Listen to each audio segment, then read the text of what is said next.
Hello and welcome to UPSC study hub Umar sir. दोस्तों, कल के लेक्चर में हमने इकोनॉमिक्स कंप्लीट किया। आपको पता है कि हम मंथली मैगजीन विजन आईएएस को कवर कर रहे हैं। हमने एक गोल रखा है 12 दिन में इसको कवर करेंगे। 120 पेजेस है, 12 दिन में कवर करेंगे, हर दिन 10-10 पेज। तो दोस्तों, इकोनॉमिक्स का पोर्शन हमने कंप्लीट किया है। आज हम सिक्योरिटी उठाएंगे और सिक्योरिटी पोर्शन हम कंप्लीट करेंगे। ठीक है दोस्तों, तो विजन आईएएस के मंथली जनवरी करंट अफेयर मैगजीन जो है, वहां पे सिक्योरिटी में पहला टॉपिक जो है दोस्तों, दैट इज डिफेंस एक्सपोर्ट्स।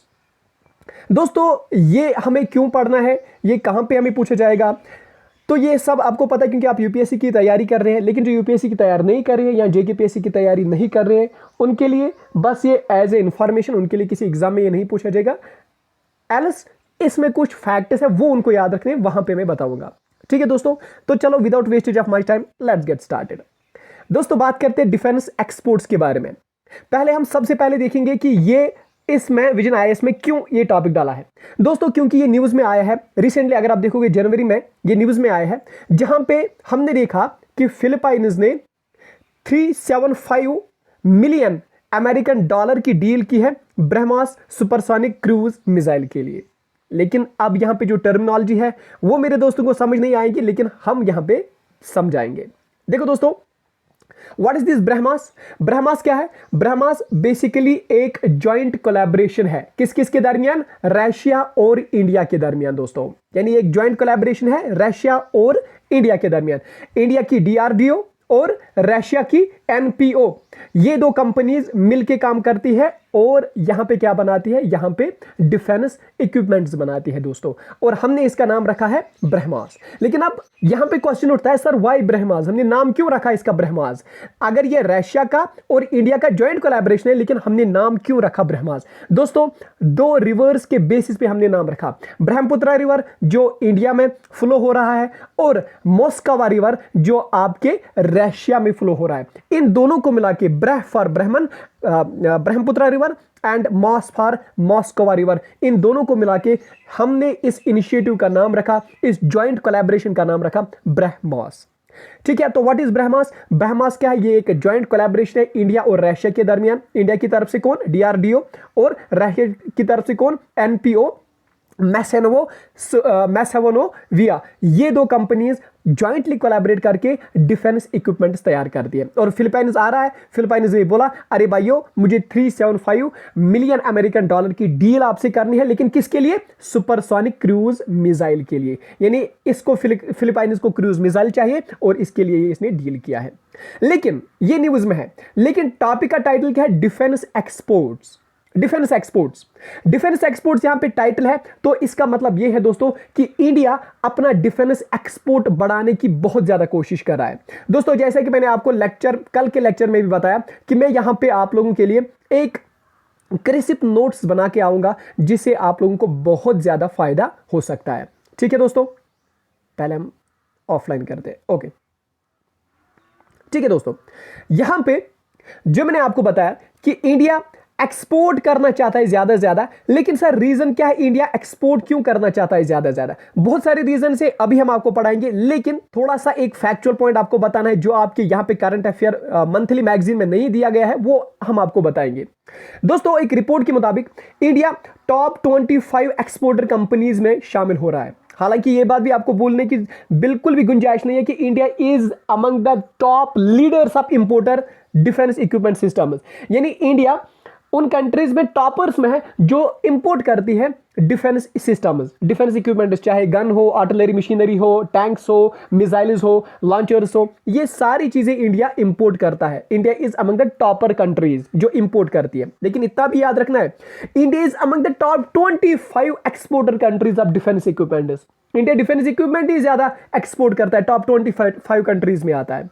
इसकी मिसाल हम देख सकते हैं, रिसेंटली जो न्यूज में था, वियतनाम ने इंडिया में डील की है इंडिया के साथ, जिसको चाहे 12 फास्ट ट्रैक क्राफ्ट मिसाइल, जो इंडिया से उनको चाहिए। कितने? 12 फास्ट ट्रैक क्राफ्ट इंडिया से जिनको चाहिए, और वियतनाम ने ये डील की है। या अगर हम देखेंगे, रिसेंटली मॉरिशस ने एक और डील की है।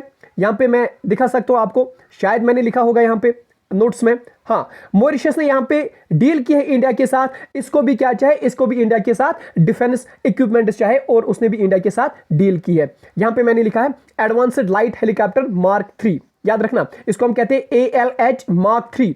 ये मॉरिशस ने इंडिया के साथ डील किया और इसको इंडिया से ये चीजें लेनी है। यहाँ पे कौन सा, एडवांस्ड लाइट हेलीकॉप्टर मार्क 3, ठीक है। तो अगर इंडिया यहां पे एक्सपोर्ट कर रहा है ये चीजें, तो इंडिया को क्या फायदा आएगा? इंडिया अगर डिफेंस सिस्टम, अगर डिफेंस एक्सपोर्ट कर रहा है, यहां पे इक्विपमेंट्स एक्सपोर्ट कर रहा है, इंडिया को कौन सा फायदा आएगा यहां पे? तो दोस्तों यहां पे बिल्कुल ब्यूटीफुली इसने लिखा है कि कौन कौन सा फायदा आ सकता है। पहला, India consistent revenue for defence companies, defence companies के लिए रेवेन्यू आता रहेगा, यानी इंडिया को 2%, याद रख लेना दोस्तों, इंडिया अपने जीडीपी यानी जो भी बजट निकालता है इंडिया, उसका 2% यानी जीडीपी का 2% इंडिया डिफेंस पे एक्सपेंडिचर करता है। लेकिन अगर हम उनके पेंशन को काट करेंगे तो 1.5%, यानी वो भी बहुत ही कम है जो इंडिया अभी यहां पे एक्सपेंडिचर करता है अपने डिफेंस सिस्टम के लिए। लेकिन दोस्तों आप इतना समझिए कि अगर ये इक्विपमेंट यहां से एक्सपोर्ट करेगा, इंडिया को और ज्यादा रेवेन्यूज आएंगे और इंडिया और ज्यादा अपने डिफेंस कंपनीज को बिल्ड कर सकता है। दूसरी बात, better economic of scales, economies में टर्म है बेटर इकोनॉमीज ऑफ स्केल्स। दोस्तों ये चीज क्या होती है, मैं आपको इकोनॉमिक्स लेक्चर में मैंने ऑलरेडी बताया, जहां पे मैंने इन्फ्लेशन बाकी चीजें आपको पढ़ा, इतना टाइम नहीं यहां पे, अगर किसको कंफ्यूजन कमेंट सेक्शन में बताना, मैं फिर एक्सप्लेन करूंगा।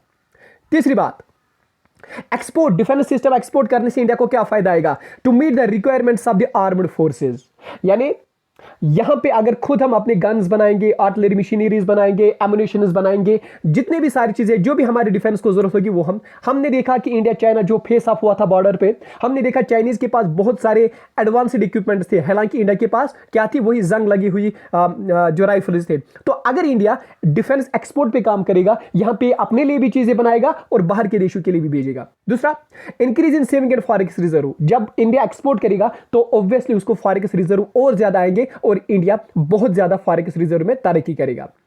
इसी तरह से increase competitiveness among the domestic industries, domestic industries में भी कंपटीशन लगेगा, वो भी देखेंगे कि इस इंडस्ट्री ने अच्छी गन्स बनाए, अच्छे आर्टिलरीज बनाए, हम इससे भी और काम करेंगे, तो इंडस्ट्रीज में कंपटीशन लगेगा, कंपटीशन की वजह से टेक्नोलॉजीज जन्म लेती है, ठीक है। इसी तरह से दोस्तों इंडिया सेल्फ रिलायंट बनेगा, जो मोदी जी का ड्रीम है कि आत्मनिर्भर भारत, ठीक है ना, तो वो आत्मनिर्भर भारत बनेगा, सेल्फ रिलायंट भारत बनेगा, इंडिया को इंपोर्ट करने की जरूरत नहीं है। इंडिया इंपोर्ट करता था, देखो रशिया से भी इंडिया बहुत ज्यादा डील करता है, बहुत ज्यादा मिसाइल्स रशिया से भी इंडिया लेता है, बहुत ज्यादा एयरक्राफ्ट इस इंडिया रशिया से लेता है, तो उसकी वजह से इंडिया की जो फॉरेक्स रिजर्व वो खाली पड़ जाते हैं, इंडिया को बहुत ज्यादा इंपोर्ट करना पड़ता है, बहुत ज्यादा खर्चा उठाना पड़ता है। व्हाट इफ कि अगर हम एक खुद बनाएंगे तो इंपोर्ट का खर्चा बच गया, इंडिया और ज्यादा तरक्की करेगा। और इसीलिए मैंने अपने यहां पे लिखा है कि एक रिपोर्ट के मुताबिक इंडिया का जो ड्रीम है 5 ट्रिलियन जीडीपी का गोल जो है, 5 ट्रिलियन जीडीपी का गोल जो है, अगर इंडिया एक्सपोर्ट करेगा, अपने डिफेंस एक्सपोर्ट अगर करेगा, तो उसकी वजह से इंडिया 5 ट्रिलियन जीडीपी गोल तक जल्दी पहुंच जाएगा विद इन फ्यू ईयर्स, ठीक है दोस्तों। तो इतना आपको याद रखने की जरूरत है। लेकिन अब हमने यहां पे पढ़ाई की, ये टॉपिक क्यों आया, क्योंकि न्यूज में ये था कि फिलीपाइंस ने इंडिया को कॉन्ट्रैक्ट दिया कि मुझे इतने $मिलियन की डील आपसे करनी है, ठीक है दोस्तों, तो इसलिए ये होता है।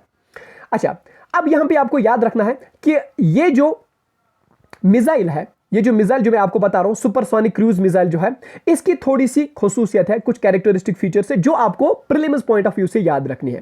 पहला, it is A 2 stage missile, it's a 2 stage missile, यानी मिसाइल बहुत सारे स्टेज पे काम करता है, लेकिन ये वाला जो मिसाइल है ये 2 स्टेज मिसाइल है। पहला, एक तो ये पहले जो इनिशियल स्टेज इसकी होती है, ये सॉलिड प्रोपेलेंट बूस्टर इंजन, यानी वहां पे इंजन उसको बूस्ट करता है। दूसरी स्टेज पे लिक्विड रैमजेट, यानी लिक्विड रैमजेट की वजह से उसको पुश करता है, यानी it is A 2 stage missile. ये आपको याद रखना है प्रीलिम्स पॉइंट ऑफ व्यू से। और दूसरी बात, it is a fire and forget principle, it works on fire and forget principle. देखो दोस्तों, फायर एंड फॉरगेट प्रिंसिपल क्या होता है? फायर एंड फॉरगेट प्रिंसिपल ये होता है कि जैसे इसको पीछे से आग लगी, जैसे इसको पीछे से आपने धक्का दिया, एक प्रोपेलेंट फोर्स दिया, उसके बाद मिसाइल को आपको गाइड करने की जरूरत नहीं है, मिसाइल खुद उसके बाद अपने टारगेट पे जाता है, यानी उसको जर्नी में गाइड करने की जरूरत नहीं है। जैसे कि हमने देखा बहुत सारी वायर गाइडेंस होती है, यानी वायर उसके साथ जुड़ी होती है और हम उसको गाइड करते रहते हैं, या ऑनलाइन डिजिटल गाइडेंस होती है। लेकिन ये ऐसा मिसाइल है जो एक बार यहां से निकल गया, उसके बाद ये टारगेट पर जाता है विदाउट एनी गाइडेंस, आपको इसको एक्स्ट्रा गाइडेंस देने की जरूरत नहीं होती है ड्यूरिंग इट जर्नी। और उन मिसाइल्स को हम फायर एंड फॉरगेट मिसाइल कहते हैं, एंड इस प्रिंसिपल को हम फायर एंड फॉरगेट प्रिंसिपल के नाम से जानते हैं। ठीक है ना दोस्तों, इनिशियली इसकी रेंज 290 किलोमीटर थी, लेकिन धीरे धीरे इसकी रेंज बढ़ गई, आज कितनी है 600 किलोमीटर उसकी रेंज आज है। ठीक है दोस्तों, ओके। अब यहां पे इंपॉर्टेंट पॉइंट इसको डिस्कस करने हैं जो बहुत ही ज्यादा इंपॉर्टेंट है आपके प्रीलिम्स पॉइंट ऑफ व्यू से, और मेंस में आंसर इंक्रीज, अपना आंसर अच्छा बनाना है तो इन पॉइंट्स को आपको ऐड करना ही करना होगा।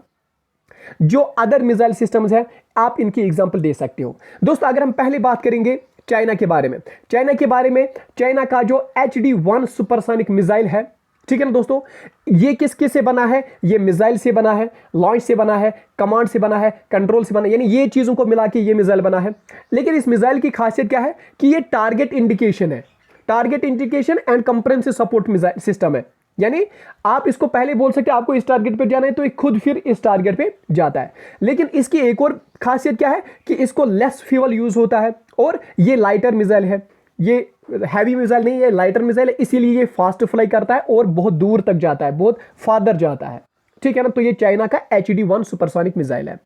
इसी तरह से दोस्तों टैमहॉक किसका है, ये अमेरिका और इसके अलाइज ने यूज किया है। ये लॉन्ग रेंज मिसाइल है, याद रखना दोस्तों, और ऑल वेदर मिसाइल है और सबसोनिक क्रूज मिसाइल है। लेकिन उसकी खासियत क्या है, ये अपने टारगेट पे बहुत जबरदस्त यानी प्रिसाइजली अपने टारगेट को स्ट्राइक करता है, यानी strike precisely to its target.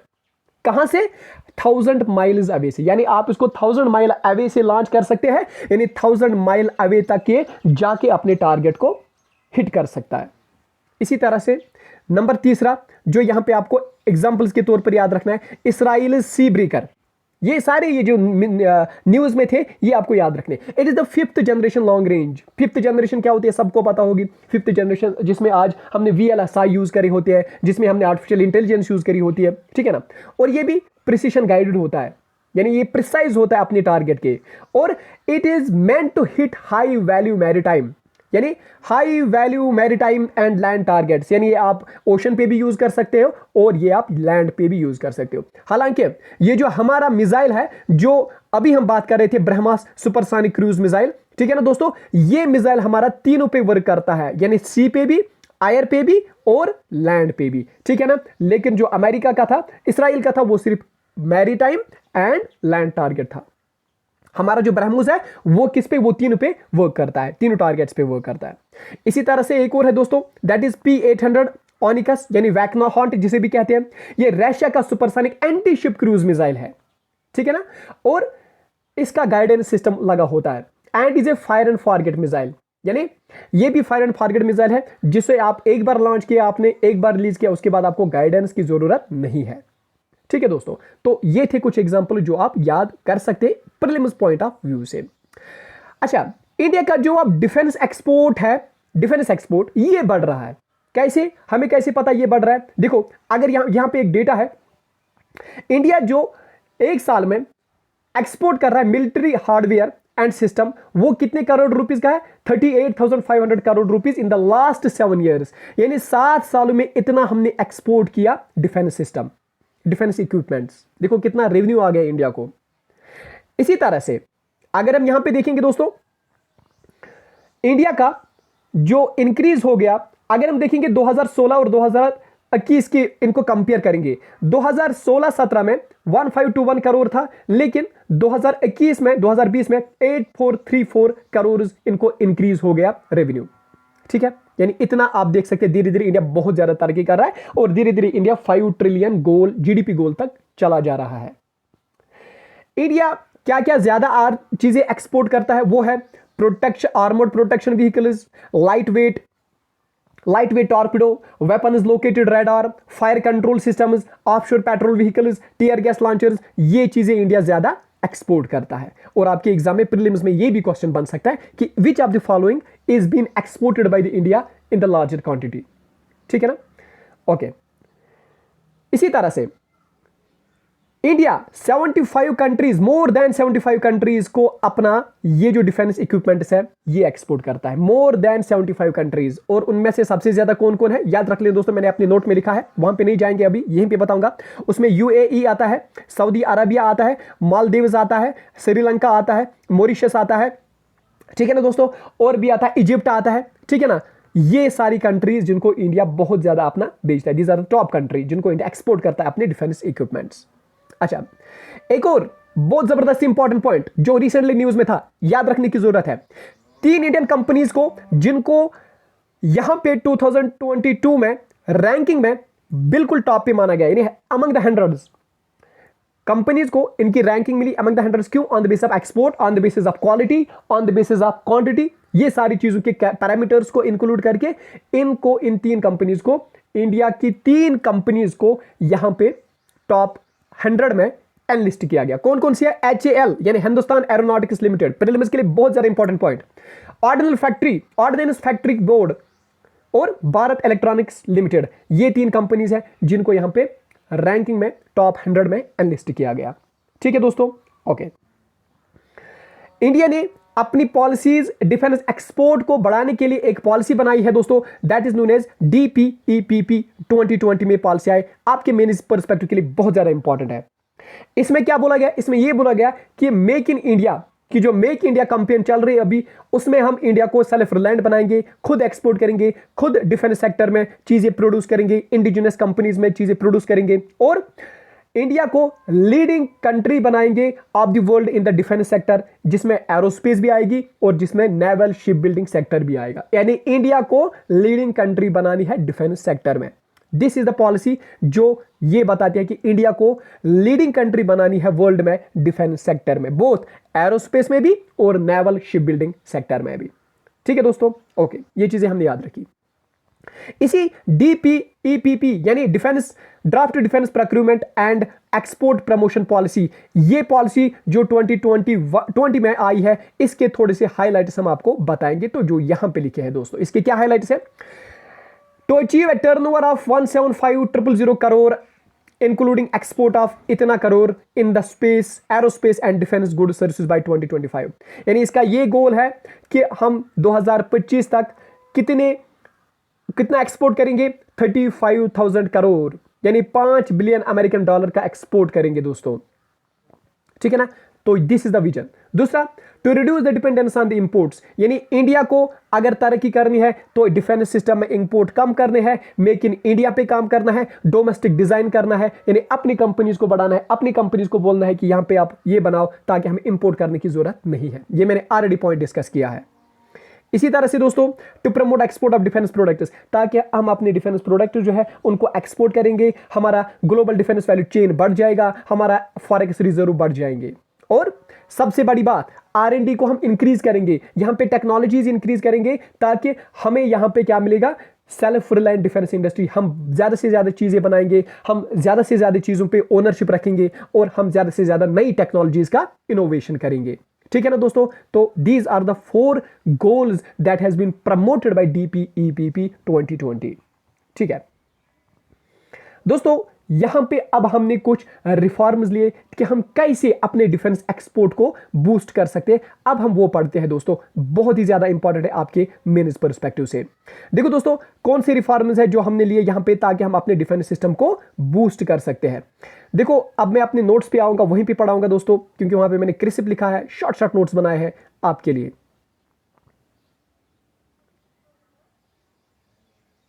देखो दोस्तों, पहला है कि हमने इंडिजिनस सपोर्ट टू MSMEs, जो हमारी मीडियम स्मॉल स्केल इंडस्ट्रीज हैं, उनमें हमने क्या करना है? 209 आइटम्स हमने ऐसे लिस्ट किए हैं कि जिनको अब हम इंपोर्ट नहीं करेंगे, जो हम इंपोर्ट कर रहे थे अभी तक, लेकिन अब हम इंपोर्ट नहीं करेंगे, अब हम वो खुद अपने डोमेस्टिक इंडस्ट्रीज में बनाएंगे। इससे क्या होगा? ये तो मैंने ऑलरेडी डिस्कस किया है। दूसरी बात, सिंप्लीफाइड डिफेंस इंडस्ट्रियलाइजिंग। देखो दोस्तों, जो इंडस्ट्रीज को अभी तक हम लाइसेंस नहीं देते थे कि आप डिफेंस के चीजें बनाओ, इसको हम DPP कहते हैं दोस्तों, that means department of defence production.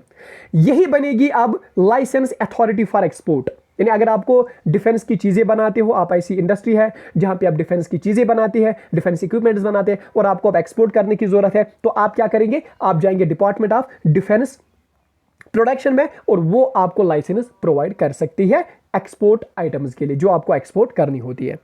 ठीक है ना। तो पहले ये पावर किसके पास होता था, ये पावर होता था ministry of housing affairs, home affairs के लिए, मिनिस्ट्री ऑफ होम अफेयर्स, ये उसके पास पावर होता था। लेकिन इसने अपना पावर अब डीडीपी को दिया है। What is DDP, department of defence production को दिया है। अब यही एक्सपोर्ट करेगी लाइसेंसेज, सॉरी अब यही लाइसेंस अथॉरिटी यही है, लाइसेंसिंग अथॉरिटी यही है। तो ये भी आपके प्रीलिम्स के लिए क्वेश्चन बन सकता है, what is the licensing authority for the defence export items. तो वो कौन सी है, वो है डीडीपी। पहले कौन हुआ करती थी, एमएचए, ठीक है। तो ये आप याद रख लेना। एक लाइसेंस होती है that is known as open general export licence. Open general export licence क्या है दोस्तों, ये एक ऐसी लाइसेंस है जो आपको परमिट करती है, जब भी आप लाइसेंस लेते हो इसमें आपको परमिशन मिलती है कि आपको स्पेसिफिक आइटम स्पेसिफिक कंट्री को ही देनी है। यानी ये वो लाइसेंस है जो आपको बताती है जिसे आपको एक पर्टिकुलर आइटम एक पर्टिकुलर कंट्री को बेच सकते हैं। यानी आपको वो किसी दूसरी कंट्री को नहीं बेच सकते, आप वो आइटम किसी दूसरे डेस्टिनेशन पे नहीं बेच सकते। जो डेस्टिनेशन आपको बोला जाएगा आपको वही आइटम उसी डेस्टिनेशन पे एक्सपोर्ट करना है। That means open general export licence, ठीक है, ओके। इसी तरह से दोस्तों investment promotion and ease of doing business जो है, इसमें हम क्या करेंगे, एक और रिफॉर्म हम करेंगे कि, या एक और रिफॉर्म जो हमने किया है that is end to end portal. यानी हमने एंड टू एंड पोर्टल, देखो पहले क्या होता था, पहले ये होता था कि जो कंट्री इंपोर्ट करना चाहती थी वही आपको एंड यूजर सर्टिफिकेट देती थी। उसके लिए एक सर्टिफिकेट होनी चाहिए थी कि फॉर एग्जांपल अगर अभी बांग्लादेश बोलेगा हमें कि हमें कोई चीज चाहे तो बांग्लादेश की तरफ से एक सर्टिफिकेट मिलती थी, फिर जाके मेरी कंपनी उनको बेच सकती थी। लेकिन अब क्या हो गया, अब ये काम हमने बेचा डीआरडीओज को और हमने ये काम भेजा सीएमडी को। ये एक्सप्लोर करेगी एक्सपोर्ट अपॉर्चुनिटीज को और पार्टिसिपेशन इन ग्लोबल टेंडर्स। यानी अब एंड टू एंड होगा, यानी ऑनलाइन पोर्टल होगा अब कि रिसीव भी कर सकते हो आप और प्रोसेस भी कर सकते हो आप एक्सपोर्ट अथॉरिटाइजेशन परमिशन जो आपने डेवलप की है, ठीक है। इसी तरह से दोस्तों कुछ स्कीम्स हमने बनाए जो ये काम करेगी कि देखेगी कि to provide an opportunity to prospective exporters an option to get their product certified by the government. हम ऐसे स्कीम्स बनाएंगे कि अगर कोई फैक्ट्री है, अगर कोई इंडस्ट्री है जो यहाँ पे डिफेंस इक्विपमेंट्स बनाएगी, उन डिफेंस इक्विपमेंट्स अगर वो बनाती थी, फिर क्या होता था, फिर ऐसा होता था कि बहुत ज़्यादा टाइम लगता था उनको चेक करने में कि हम इनको एक्सपोर्ट कर सकते हैं, क्या ये क्वालिटी अच्छी है, उनको फील्ड टेस्ट देने थे। और होता है ना डिफेंस इक्विपमेंट्स ऐसे होते हैं जिनको टेस्ट फील्ड ट्रायल जिसे कहते हैं, जिसको फील्ड ट्रायल देना बहुत ज़्यादा ज़रूरी होता है, ठीक है ना। तो हम ऐसी चीज़ें आप करेंगे जो फास्ट ट्रैक बेसिस पे उनको टेस्ट करेगी। और ये कौन करेगा, ये करेगा मिनिस्ट्री ऑफ डिफेंस। और फिर जाके ये आपके इक्विपमेंट को वैलिडिटी देगी, इक्विपमेंट को सर्टिफिकेट देगी और फिर आप जाके वेरी फास्ट बेसिस पे इसको एक्सपोर्ट कर सकते हैं। तीसरी चीज़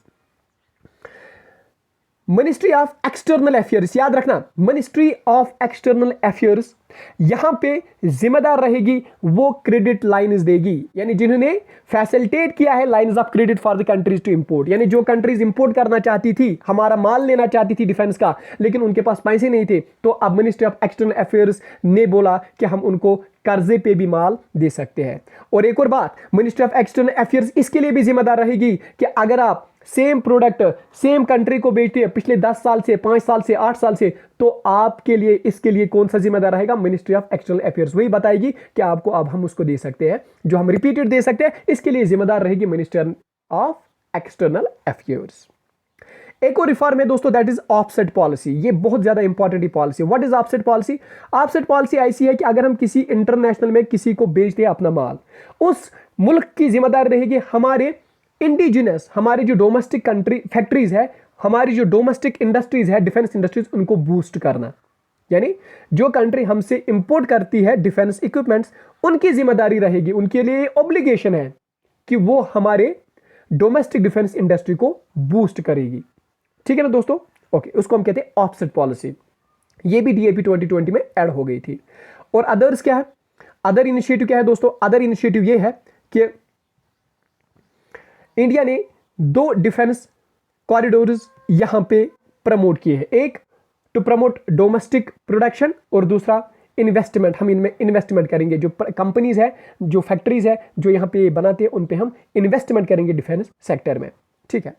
लेकिन अब जब ये रिफॉर्म्स आ गए, ये सारे रिफॉर्म्स आ गए, लेकिन इसके बावजूद भी बहुत ज्यादा चैलेंज आ रहा है किसको? इंडिया के डिफेंस सिस्टम को। चैलेंज किस बुनियाद पे आ रहा है? पहला है रेड टैपिज्म, यानी टाइम पे माल डिलीवर नहीं होता है, कॉस्ट, जिस कॉस्ट पे हमने बोला था उस पे माल डिलीवर नहीं होता है। और हमेशा ये प्रॉब्लम रहे इंडिया के पब्लिक सेक्टर यूनिट्स पे। जो अभी डिफेंस सिस्टम है, this is the public sector unit, यानी ये गवर्नमेंट की अथॉरिटी है, ठीक है ना दोस्तों। तो यहाँ पे इसमें ज्यादातर रेड टैपिज्म आता है, this is the big challenge. दूसरा आईपीआर यानी इंटेलेक्चुअल प्रॉपर्टी राइट्स जो है, ये बदकिस्मती के साथ ये लाइसेंसिंग जो है ये फॉरेन ओएमईज देती है। What is OME? Original equipment manufacturers, ये वो फॉरेनर देते हैं और जिसकी वजह से हमें और ज्यादा दुश्वारियां एक्सपोर्ट करने में आ जाती है। तीसरी बात, प्राइस एंड टेक्नोलॉजी इशू। हमारे जो अभी जो हमारे इक्विपमेंट्स हैं वो ज़्यादा हाई प्राइस्ड होते हैं और इनमें टेक्नोलॉजी हाई टेक्नोलॉजी नहीं होती है, इसीलिए ये बाहर के मुल्कों में नहीं बिकती है। चौथा लो प्रोडक्टिविटी, यानी हमारी जो डिफेंस इक्विपमेंट्स है ये बहुत ही ज़्यादा लो प्रोडक्टिव होते हैं। यानी लो प्रोडक्टिव का मतलब होता है कि इसका हायर पर यूनिट कॉस्ट होता है, ये बहुत कॉस्टलर होता है, इसी वजह से फिर फॉरेनर्स इसको अट्रैक्ट नहीं कर पाते हैं। एक और आइडेंटिफिकेशन ऑफ टारगेट कंट्रीज, हमें नहीं पता होती है कि हमें किस कंट्री को माल बेचना चाहिए, हमें किस कंट्री को नहीं माल बेचना चाहिए। तो उसके लिए भी फिर हम जब वे फॉरवर्ड में पढ़ाएंगे आपको, वहां पे हम फोकस करेंगे उन कंट्रीज पे जो डेवलपिंग कंट्रीज हैं, ताकि डेवलपिंग कंट्रीज को अपना डिफेंस सिस्टम, अपने डिफेंस में अपने मुल्क में ज्यादातर फैक्ट्रीज नहीं होती है जो ये बनाते, इसलिए हमें ज्यादा फोकस फिर डेवलपिंग कंट्रीज पे करना होता है। इसी तरह से कोविड पैंडेमिक की वजह से बहुत ज्यादा चैलेंजेस आ गए जो हम सबको पता है। और आर एंड डी में क्या हुआ, हमारे पास इतनी एफिशिएंसी नहीं है, हमारे पास इतना डिजाइनिंग एंड डेवलपमेंट कैपेबिलिटीज नहीं है, और हमारे पास प्राइवेट सेक्टर की पार्टिसिपेशन नहीं है, और lack of industry academy defence linkage नहीं है, जिसकी वजह से आर एंड डी पे असर पड़ रहा है, यानी टेक्नोलॉजी पे असर पड़ रहा है और लोग हमारे माल को नहीं बेचते, खरीदते हैं। अब वे फॉरवर्ड क्या है, इसको कैसे बचाएंगे, कैसे हम अपने एक्सपोर्ट को बूस्ट करेंगे? तो पहले फोकस ऑन न्यू मार्केट्स, यानी जो डेवलपिंग नेशंस है उनकी अपनी फैक्ट्रीज नहीं होती है, अपनी इंडस्ट्रीज नहीं होती, तो हम उनको माल बेचेंगे, this is the first thing. Second, duties और टैक्सेस को कट करेंगे ताकि हमारा प्राइस कम हो जाएगा और लोग खरीद सकते हैं ज्यादा से ज्यादा। तीसरी चीज, अंडरस्टैंडिंग रिक्वायरमेंट ऑफ नेशंस, हम नेशंस के साथ मिल बैठेंगे, वहां पे देखेंगे उनको कौन सा डिफेंस सिस्टम चाहिए, उनको किस तरह की आर्टिलरी चाहिए, तो फिर हम अपने मुल्क में वही बनाएंगे और वही बेचेंगे, सिंपल। इसी तरह से monitor actual progress of exports, जो हमारा एक्सपोर्ट में क्या क्या कमी आ रही है उसको हम मॉनिटर करेंगे कि हम कितना प्रोग्रेस कर रहे हैं, हम कितनी तरक्की कर रहे हैं, और क्या प्लान्स की जरूरत है और कौन से टारगेट्स की जरूरत है, वो हम मॉनिटर करेंगे और अकॉर्डिंगली फिर वर्क करेंगे, ठीक है। इसी तरह से फुल पैकेज एक्सपोर्ट, देखो फुल पैकेज एक्सपोर्ट क्या होता है, हम किसी को गन देते हैं, हम किसी को टैंक देते हैं, लेकिन हम उसके लिए स्पेयर पार्ट्स फिर उसको नहीं बेचते, रिपेयरमेंट के लिए हमारे पास कोई हथियार नहीं होता है, ओवरहाल करने के लिए, स्टिमुलेटर बैकअप के लिए, लेकिन अब ये हम सारी चीजें करेंगे फुल पैकेज। जिस तरह रशिया काम करता है, रशिया की जो मिसाइल्स इंडिया में है, रशिया ही इनको यहाँ पे ऑपरेट करता है, रशिया ही इनको यहाँ पे ओवरहाल करता है, रशिया ही के पास है उनके वो स्पेयर पार्ट्स, तो इंडिया को भी ऐसे ही करना है, यानी फुल पैकेज एक्सपोर्ट देना है। इसी तरह से अदर स्टेप्स ये होगा कि मॉडल मैन्युफैक्चरिंग प्लांट्स हम बनाएंगे और एग्जीबिशन करेंगे अपने इन प्रोडक्ट्स का फॉरेन कंट्रीज में, ताकि फॉरेन कंट्रीज अट्रैक्ट हो जाए, ठीक है दोस्तों। तो ये था वे फॉरवर्ड कि हम कैसे डिफेंस एक्सपोर्ट को बूस्ट कर पाएंगे। तो दोस्तों ये हमने पहला टॉपिक यहां पे कंप्लीट किया है। अब हम दूसरा टॉपिक यहां पे उठाएंगे, that is regional cyber security. Regional cyber security क्यों जरूरत है? रीजनल यानी इंडिया, अभी आपने सब इंडियन सब कॉन्टिनेंट में चाहिए कि सारे लोग, सारे मुल्कों को मिलकर साइबर सिक्योरिटी पे काम करना होगा, तब जाके साइबर सिक्योरिटी पॉसिबल है। नहीं तो एक मुल्क अगर साइबर सिक्योरिटी पे काम करेगा तो वो उसके जो साइबर सिक्योरिटी थ्रेट होते हैं वो बाहर के देशों से आते हैं, पड़ोसी देशों से आते हैं, इसीलिए पड़ोसी देशों को मिलके साइबर सिक्योरिटी पे काम करना होगा, तब जाके साइबर सिक्योरिटी थ्रेट जो है वो हम लवर कर सकते हैं। दोस्तों आपके विजन आईएएस ने थोड़ी सी कम इंफॉर्मेशन दी है, लेकिन मैं आपके लिए एक बहुत ही बढ़िया इंफॉर्मेशन लेके आया जो आपके मेंस के लिए यहाँ पे सब कुछ कवर करेगी। देखो दोस्तों, अगर मैं थोड़ा सा आपको डाटा बताऊंगा, 2020 से 11.8% इंडिया में साइबर क्राइम्स बढ़ गए, 11.8% इंक्रीज हो गया, ठीक है ना, 2020 से, यानी बहुत ज्यादा इंक्रीज हो गया। तीसरा, 31% jump in average number of attacks on companies since 2020, यानी 2020 से 31% जो भी कोई कंपनी, चाहे प्राइवेट कंपनी हो चाहे गवर्नमेंट कंपनी हो, इन पे 31% अटैक हुए हैं, साइबर अटैक्स हुए हैं। अगर हम देखेंगे रिसेंटली कॉलोनियल पाइपलाइन, अमेरिका पे जो अटैक हुआ है वो ransom attack. What is ransom attack? Ransom attack का मतलब होता है जब आप हैकर हैं, किसी को हैक करेंगे, फिर उसको आप धमकी देंगे कि अगर आपने मुझे पैसे नहीं दिए तो मैं आपकी इस चीज को डिस्ट्रॉय करूंगा। तो इसी तरह से पाइपलाइन पे, अमेरिका की पाइपलाइन पे अटैक हो गया और फिर उन्होंने जो हैकर्स थे उन्होंने 5 बिलियन अमेरिकन डॉलर्स की डिमांड की थी। ठीक है दोस्तों, ये कुछ एग्जांपल से याद रखना। इसी तरह से दोस्तों Florida and solar wind IT company पे अटैक हो गया, साइबर अटैक हो गया और उसको भी पैसे मांगे। किसावा, व्हाट इज किसावा? किसावा क्या है? ये अमेरिका के इंडिपेंडेंस डे पे ही अमेरिका की एक सॉफ्टवेयर कंपनी है किसावा, उसको क्या किया गया? उसको भी साइबर अटैक हुआ और उसको भी रैंसम अमाउंट मांगा गया। ठीक है। फेसबुक पे अटैक हुआ जिसमें मार्क जकरबर्ग, जो इसका सीईओ है, मार्क जकरबर्ग ओनर है इसके, उनको भी उनकी डेटा भी लीक हो गई, उनकी इंफॉर्मेशन भी लीक हो गई, उनका अकाउंट भी हैक हो गया। तो उसको फिर डिमांड कितना किया गया? बहुत सारे पैसे डिमांड किए गए और यहाँ पे 533 मिलियन यूजर्स लीक्ड ऑनलाइन, यानी 533 मिलियन यूजर्स की इंफॉर्मेशन ऑनलाइन लीक हो गई। सॉरी दोस्तों, ये ऑनलाइन, ये रैंसम अमाउंट नहीं था, इसमें रैंसम डिमांड नहीं की गई, हालांकि ये हैक हो गया। इसी तरह से स्टेट स्पॉन्सर्ड अटैक्स होते हैं, जैसे हमने देखा चाइना ने अभी जब हमारा उनके साथ फेस ऑफ हो गया तो चाइना ने यहां पे क्या किया? इंडिया के पावर सेक्टर को ही अटैक किया, साइबर अटैक किया। ठीक है, उसको हम कहते हैं स्टेट स्पॉन्सर्ड अटैक्स। पिगासस अभी बहुत ज्यादा न्यूज में था। ये एक ऐसा मालवेयर है, एक ऐसा वायरस है जो आपके व्हाट्सएप कॉल पे आ सकता है या उसके बगैर भी आपके फोन में चला जाएगा, लैपटॉप पे चला जाएगा और सारी इंफॉर्मेशन लीक हो जाएगी। इसी तरह से एक और मालवेयर है log4shell, विंडो पैड। ठीक है ना, ये आपको याद रखने हैं, प्रीलिम्स में ये पूछे जाएंगे दोस्तों। इंडिया ने बहुत ज्यादा फिर साइबर सिक्योरिटी में काम किया, जिसकी वजह से इंडिया को 10th पोजीशन मिली, यानी वर्ल्ड बेस्ट कंट्री जिन्होंने काम किया साइबर सिक्योरिटी को लवर करने के लिए। उसको हम एक इंडेक्स कहते हैं, दैट्स नोन एज GCI यानी ग्लोबल सिक्योरिटी इंडेक्स। ठीक है ना दोस्तों, ग्लोबल साइबर इंडेक्स 2020 में इंडिया 10th पोजीशन पे था। हालांकि अगर हम एशिया पैसिफिक की बात करेंगे तो 4th पोजीशन पे था। इंडिया ने 97.5 पॉइंट स्कोर किया आउट ऑफ 100 पॉइंट्स और USA is at the top, उसके बाद इंग्लैंड और उसके बाद सऊदी अरेबिया। ठीक है ना दोस्तों, ओके। ये जो नेशनल साइबर सिक्योरिटी होती है दोस्तों, ये हम कैसे एक्वायर कर सकते हैं? देखो, इसके लिए मैंने आपको बोला जो अभी हमने टॉपिक पढ़ना है उसके लिए हमने अभी टच भी नहीं किया उस टॉपिक को, वो हम विजन आईएएस से ही पढ़ेंगे, लेकिन मैं थोड़ा सा आपको बैकग्राउंड बताता हूं दोस्तों। ये जो साइबर सिक्योरिटी होती है उसके लिए हम वे फॉरवर्ड्स क्या क्या बताएं। इंडिया ने बहुत सारे इनिशिएटिव्स लिए उसके लिए। देखो, एक इनिशिएटिव मैं बताता हूं यहाँ पे, साइबर सुरक्षित भारत इनिशिएटिव, साइबर स्वच्छता केंद्र, online cyber crime reporting field, Indian cyber crime coordination centre, Indian crime for infrastructure protection centre, IT act 2000, national cyber policy 2013। ये सारे इनिशिएटिव्स इंडिया ने लिए। ठीक है ना दोस्तों, ओके। अब इंडिया कैसे बच सकता है इनके लिए? पहला तो वो जो अभी हमने डिस्कस करना है, that is regional cyber security, यानी रीजन को मिलकर साइबर सिक्योरिटी खत्म करनी है, साइबर सिक्योरिटी बढ़ानी है।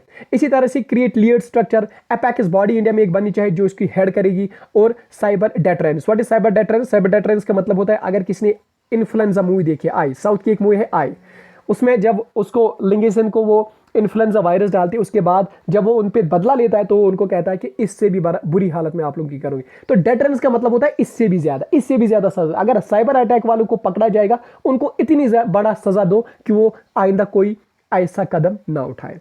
तो दोस्तों, इसमें से जो मेन पॉइंट हम लेके आए हैं वो है regional cyber security. This is the way forward कि हम अपनी साइबर सिक्योरिटी को कैसे इंक्रीज करेंगे। देखो दोस्तों, यहां पे मैं एक और पॉइंट बताऊंगा, फिर उसके बाद हम उस टॉपिक पे पढ़ेंगे। वो ये है कि साइबर सिक्योरिटी को हम कैसे, what is basically cyber security threat क्या होता है? वो है अनलॉफुल एक्सेस डेटा। जब हम किसी का डेटा एक्सेस करते हैं अनलॉफुली, उसको हम कहते हैं साइबर सिक्योरिटी थ्रेट। बहुत सारे हो सकते हैं, हैकर्स होते हैं, टेररिस्ट्स होते हैं, होस्टल कंट्रीज नेशंस होते हैं, होस्टाइल नेशंस, और कौन होता है दोस्तों? क्रिमिनल ऑर्गेनाइजेशन हो सकते हैं, लोन हैकर हो सकता है, या डिसग्रेंटेड एम्प्लॉय, जिस एम्प्लॉय को आपने मजबूर किया होगा ये सब करने के लिए। ठीक है, तो इसमें से हमने अब एक पॉइंट पढ़ना, that is regional cyber security, जो आपके विजन आईएएस 2020 जनवरी 2020 में लिखा गया है कि this is the one more way forward जिसकी वजह से हम अपने साइबर सिक्योरिटी थ्रेट को बचा सकते हैं। ये न्यूज में क्यों है? Basically Colombo security conclave virtual workshop बिठाया गया, किस पे? Developing regional cyber security capabilities के लिए on defence operations, dark web और डिजिटल फोरेंसिक के लिए ये हेल्ड किया गया। Basically what is this Colombo security conclave? ये बेसिकली एक ऐसा कॉन्क्लेव है जो रिनेम किया गया है, किसको? नेशनल सिक्योरिटी एडवाइजर लेवल, जो ट्राइलेटरल है, यानी हमने 3 मुल्कों ने मिल बैठ के काम किया था। किसने? इंडिया ने, श्रीलंका ने और मालदीव्स ने, ये थे इसके मेंबर। लेकिन एसोसिएट मेंबर कौन था? बांग्लादेश, मॉरिशस और साइचेलिस, ये थे इसके ऑब्जर्वर्स। और इसका सेक्रेटरीट कहां पे? कोलंबो में। तो इन्होंने मिल बैठ के काम किया है इन 3 मुल्कों ने। उसका नाम था CSC, यानी उसका नाम था CSC, कोलंबो सिक्योरिटी कॉन्क्लेव। मिल बैठ के काम किया था ताकि हम अपने रीजन में ये जो सिक्योरिटी है, साइबर सिक्योरिटी, उसको हम इंक्रीज करेंगे। यानी हम क्या करेंगे? बिल्ड करेंगे capacity on common security threats, common security threat से मतलब लड़ेंगे। और 4 पिलर्स को हम इफेक्टिवली कॉपरेशन करेंगे। कौन कौन सा पिलर है? मैरीटाइम सेफ्टी, टेररिज्म, रेडिकलाइजेशन, ठीक है ना, ट्रैफिकिंग एंड ऑर्गेनाइज्ड क्राइम्स, और cyber security and protection of critical infrastructure. In 4 pillars को मजबूत बनाएंगे। ये 3 मुल्क ने कोऑर्डिनेशन किया था और ये 3 मुल्क ने क्या किया था? एक दूसरे का साथ दिया था। और रीजनल में हम इन 4 चीजों पे फोकस करेंगे। मैरीटाइम सेफ्टी सिक्योरिटी पे, टेररिज्म को खत्म करेंगे, ट्रैफिकिंग को खत्म करेंगे और क्रिटिकल इंफ्रास्ट्रक्चर को प्रोटेक्ट करेंगे। और किसकी वजह से? बाय साइबर सिक्योरिटी थ्रेट्स को हम कम करेंगे। तो और भी ज्यादा मुल्कों को आने की जरूरत है, यानी बांग्लादेश, पाकिस्तान, इंडिया, अफगानिस्तान। अगर सारे मुल्क ये अपने रीजन में मिलेंगे तो क्या हो सकता है? तो साइबर सिक्योरिटी खत्म, थ्रेट जो है वो खत्म हो सकती है। ठीक है ना। तो यही है इस पूरे आर्टिकल का यहां पे मोटिव। तो यहां पे अब हमने पढ़ना है कि जो आपके मेन इसमें बहुत ज्यादा जरूरी है, दैट इज रीजनल लेवल पे कौन कौन से इनिशिएटिव्स हमने उठाए जिसकी वजह से हम क्या कर सकते हैं? साइबर सिक्योरिटी थ्रेट को खत्म कर सकते हैं। तो पहला है PaCSON. What is PaCSON? PaCSON is Pacific cyber security operational network, जिसको उसको हम कहते हैं पैक्सॉन। ये क्या करती है? इसने बोला कि हम शेयर करेंगे साइबर सिक्योरिटी थ्रेट इंफॉर्मेशन और फिर क्या बताएंगे? अपने मेंबर स्टेट्स को, जो भी इस मेंबर स्टेट में होगी उनको हम बताएंगे कि यहाँ पे साइबर सिक्योरिटी हो रहा है, फलानी मुल्क का ये है जो हैकर है, यानी सब मिल बैठ के काम करेंगे, यानी फिर हम शेयर करेंगे साइबर सिक्योरिटी थ्रेट इंफॉर्मेशन। दूसरा है एशियन मेंबर्स, यानी association of south east Asian Nations. वो क्या करेंगे? वो ये एक वॉलंटरी है, 11 वॉलंटरी कंट्रीज आ गए, लेकिन हालांकि नॉन बाइंडिंग है। उन्होंने बोला कि हम क्या करेंगे? यहां पे साइबर सिक्योरिटी थ्रेट को कम करेंगे। ठीक है ना। ओके। इसी के साथ Singapore Asian cyber security centre of excellence, ये क्या करेगी? It will help to foster a common understanding of cyber security through electronic capacity building, through technical capacity building. यानी हम टेक्निकल कैपेसिटी बिल्ड करेंगे अपने जो मुल्क इसमें होंगे, तो फिर उसके साथ क्या होगा? यानी सिंगापुर मिलकर इनके साथ काम करेगा और साइबर सिक्योरिटी थ्रेट को लवर करेगा। इसी तरह से Yaksha, what is Yaksha? Yaksha European Union और एशियन की पार्टनरशिप है। इन दोनों की पार्टनरशिप है क्योंकि ये दोनों मिल बैठ के सोल्यूशंस निकालेंगे। किस चीज के लिए? कि साइबर सिक्योरिटी थ्रेट को कैसे कम करेंगे और नो हाउ हमें पता चले कि साइबर सिक्योरिटी थ्रेट कहां से आता है, क्यों आता है, लोगों को नॉलेज देंगे। कि फॉर एग्जांपल अगर कोई लिंक आपको भेजा जाता है, आपको बोला जाता है ये कोविड-19 की लिंक है, आपको इसमें सर्टिफिकेट मिलेगी, आपने इंजेक्शन जो किया है उसका, लेकिन हमें नहीं पता होती है, फिर हम लिंक पे क्लिक करते हैं और हमारा फोन हैक होता है। तो अब क्या हम करेंगे? अब यूरोपियन यूनियन और एशियन पार्टनरशिप हो जाएगी और उनकी वजह से हमें नॉलेज मिलेगी कि कौन सा आपको साइबर सिक्योरिटी थ्रेट आ सकता है। अगर आपको कोई लिंक आ सकती है, उसमें बिल्कुल एक हॉलमार्क हो सकता है, तब जाके आप इस लिंक को ओपन कीजिए, वरना नहीं। तो ये सारी नॉलेज हमको मिल जाएगी। इसी तरह से एक और इनिशिएटिव है Singapore initiated Asian cyber network. तो ये भी एक इनिशिएटिव है। इसमें क्या किया जाएगा? इसका सेंटर कहां पे? बैंकॉक में है। ठीक है ना। ये किस लिए बनाया गया? To address obstacle to Asian cohesion on cyber related issues. तो ये भी इसी के लिए है। तो ये क्वेश्चंस आपको प्रीलिम्स में बन सकते हैं और मेन इसको आंसर राइटिंग में आपको हेल्प कर सकती है। अब इश्यूज क्या क्या फेस किए? रीजनल इश्यूज जो साउथ एशिया ने अभी तक कौन कौन से साइबर सिक्योरिटी इश्यूज फेस किए? पहला है डिजिटल इकोनॉमी। देखो हम सबको पता है आज ऑनलाइन ट्रांजैक्शंस होती है, आज ऑनलाइन ही सब कुछ होता है, तो ऑब्वियसली ऑनलाइन अटैक होते हैं। अभी क्या हो रहा है? अभी क्रिप्टो करेंसी में भी जो अटैकर्स होते हैं, हैकर्स होते हैं, वो डिमांड करते हैं कि हमें रैंसम अमाउंट क्रिप्टो करेंसी में दो, बिटकॉइन में दो। जैसा कि मैंने अभी आपको बताया अमेरिकन पाइपलाइन पे उन्होंने बिटकॉइन इस पे डिमांड की थी। ठीक है। Okay.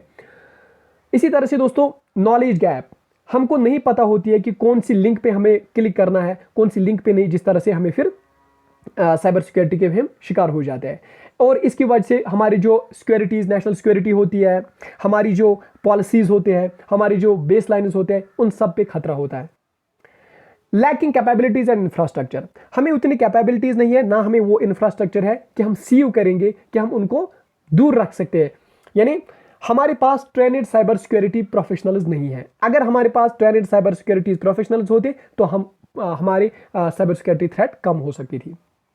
Lack of regional coordination, regional coordination नहीं है, मैंने अभी भी ये बताया, जिसकी वजह से हम साइबर सिक्योरिटी थ्रेट को कम नहीं कर पाते। रीजन क्या है? रीजन है कि हमें एक दूसरे मुल्कों पे ट्रस्ट ही नहीं है, कि हम इंफॉर्मेशन अगर शेयर करेंगे तो फिर ये होगा फिर वो होगा, यानी लैक ऑफ ट्रांसपेरेंसी है और लैक ऑफ ट्रस्ट है, मिसट्रस्ट।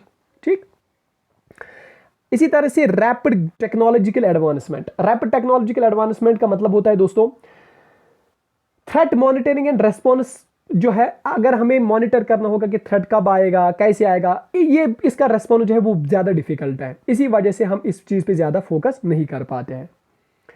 तीसरा, वेपनाइजेशन ऑफ सोशल मीडिया। जो सोशल मीडिया का अभी बोलबाला चल रहा है, इसने क्या किया है? इसने इवॉल्व किया है साइबर अटैक्स को। साइबर अटैक्स और ज्यादा हो रहे हैं बिकॉज ऑफ सोशल मीडिया। किस वजह से हो रहा है? क्योंकि डिसइंफॉर्मेशन हो रही है, कंसीलमेंट हो रही है, डिसेप्शन हो रहा है, ठीक है ना, उसकी वजह से पोटेंशियल साइबर वॉर्स बहुत ज्यादा बढ़ गए हैं।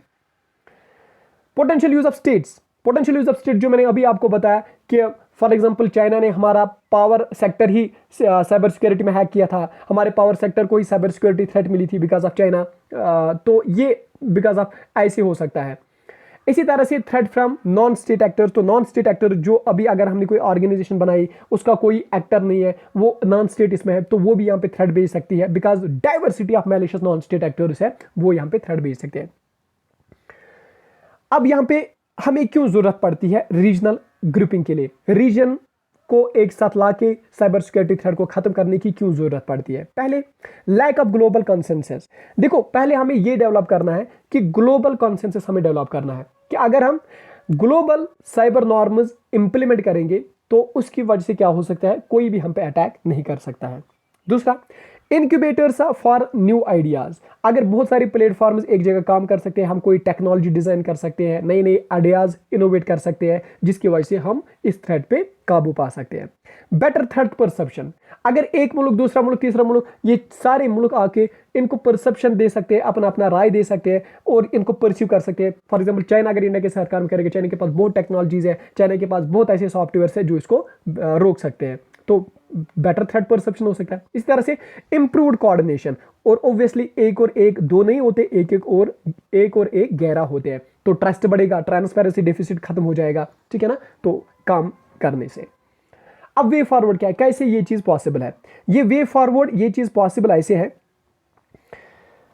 कि cyber norm implementation should be prioritised. देखो, सबसे पहली बात जो हमें ये होगा कि हमें इस साइबर नॉर्म को प्रायोरिटी देनी होगी। साइबर नॉर्म को प्रायोरिटी देनी होगी, कैसे देनी होगी कि हमें हर किसी को मिल बैठ के काम करना होगा, सिविल सोसाइटी ऑर्गेनाइजेशन को भी काम करना होगा, मल्टी स्टेक होल्डर्स होने चाहिए, गवर्नमेंट, प्राइवेट, जितने भी सारे सेक्टर्स हैं उनको मिल बैठ के काम करना होगा, ठीक है ना। दूसरी बात, लॉन्चिंग अवेयरनेस रेजिंग कैंपेन्स। हमें लोगों को अवेयर करना हो कि अगर आपको व्हाट्सएप पे कोई लिंक आती है उस पर क्लिक मत करना जब तक कि आपको ये पता न चले क्या ये ओरिजिनल है कि या फिर कोई फ्रॉड है।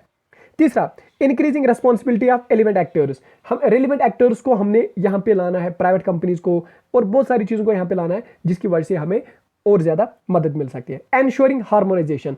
एंश्योरिंग हार्मोनाइजेशन का मतलब यही है कि पब्लिक प्राइवेट सेक्टर को एक साथ काम करना है और इस पर ज़्यादा से ज़्यादा फंडिंग हमें करनी है ताकि इंसेंटिव्स क्रिएट हो जाएंगे, ठीक है ना दोस्तों। ओके, तो ये था जिसको हमने cyber security, regional cyber security का टाइटल दिया और हमने ये पढ़ा। अब छोटे छोटे पॉइंट्स हैं, ये हम पढ़ते हैं यहाँ पे। पहला है दोस्तों man portable anti tank guided missile, जिसको हम MPAT-GM कहते हैं दोस्तों।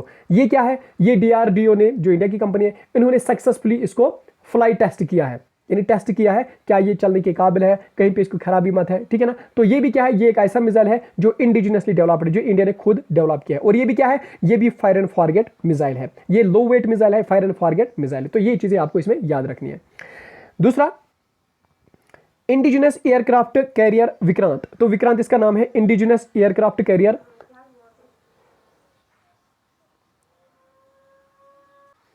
अब बात करते हैं दोस्तों IAC यानी इंडिजिनस एयरक्राफ्ट कैरियर विक्रांत, जिसका नाम है। ये भी क्या है दोस्तों, ये भी है next set of sea trials, जो है यहाँ पे सी ट्रायल हो सकती है। ये स्टोबार है। What is STOBAR? यानी short take off but arrested landing, ठीक है। ये भी, इसमें इंडिजिनस कंटेंट 76% है, यानी 24% हमने बाहर से मंगवाया है इसके लिए, लेकिन 76% इंडिया ने खुद बनाया है इसको, ठीक है। ये भी याद रखना, कहाँ पे बनाया है? State owner Cochin shipyard limited, तो यहाँ पे इसको डिज़ाइन किया गया है। अब लास्ट में है ऑपरेशन सर्द हवा। ऑपरेशन सर्द हवा राजस्थान में हो जाएगी, और इसमें क्या होगा दोस्तों, ये कौन कंडक्ट करेगी, बीएसएफ यानी border security forces. Border security forces यहाँ पे कंडक्ट करेगी, क्यों, to check the instances of infiltration due to the dense fog in the area. तो इन्फिल्ट्रेशन जो हो रही है इस एरिया में क्योंकि डेंस फॉग आ रही है, इसको चेक करने के लिए कौन काम करेगी, बीएसएफ काम करेगी यहाँ पे, ठीक है ना दोस्तों। एंड बीएसएफ क्या होती है, बॉर्डर सिक्योरिटी फोर्स, जो इंडिया जो पाकिस्तान बांग्लादेश के बॉर्डर पे काम करती है, इंडिया बांग्लादेश पाकिस्तान बॉर्डर, और ये हमें वहाँ पे भी डिप्लॉय होते हैं जहाँ पे wing extreme, left wing extreme, यानी जहाँ पे कोई इंटरनल डिस्टर्बेंस होती है बिकॉज ऑफ टेररिज्म या कुछ और, वहाँ पे भी बीएसएफ डिप्लॉय होती है। तो दैट इज मीन ऑपरेशन सरद हवा, जो बीएसएफ यहाँ पे लॉन्च करेगी, कहाँ पे, राजस्थान में, बॉर्डर ऑफ राजस्थान में। तो वो वहाँ पे वॉच करेगी कि check the instances of infiltration, जो इन्फिल्ट्रेशन होती है due to the dense fog in the area, फिर इस एरिया में बहुत ज़्यादा डेंस फॉग होती है विंटर्स में, तो उसको वो चेक करेगी, ठीक है। दैट्स मीन ऑपरेशन सरद हवा। ओके दोस्तों, ये थी सिक्योरिटी। कल हम उठाएंगे यहाँ पे एनवायरमेंट सेक्शन, और एनवायरमेंट सेक्शन पे हम कल बात करेंगे। ओके दोस्तों, बाय, टेक केयर।